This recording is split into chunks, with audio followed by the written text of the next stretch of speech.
кутман күн барыңыздарга.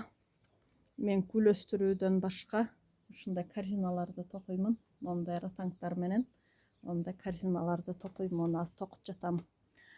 Менин каналыма каттала кетиңиздер. Мен силер уга элек анекдотторду, силер көрө элек өсүмдүктөрдү көрсөтүп турамын. Бул корзинаны мага бир овсянка кыз заказ кылды. Алып келип бериңиз деп.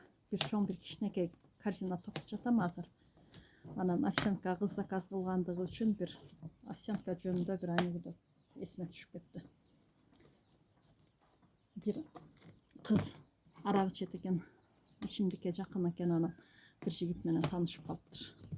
Анан ал жигит экөө кафеге кириптир дагы.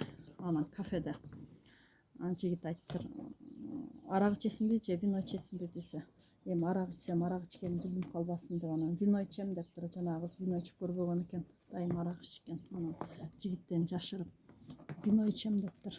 Анан овсянка сураптыр да, анан красная или белая десе, кыз ойлонуп туруп красная дептир. Анан полусладкая или сладкая десе, полусладкая дептир да, кайра жанагы овсянка кызга карап туруп, кыз: "Эй, адамды тажатып бүттүң, үйрөнүп калган аракты эле алып келе берчи" деген экен. Дагы бир жолу менин каналыма каттала кетиңиздер. Мен сиздерге кызыктуу анекдотторду айтып берип турамын.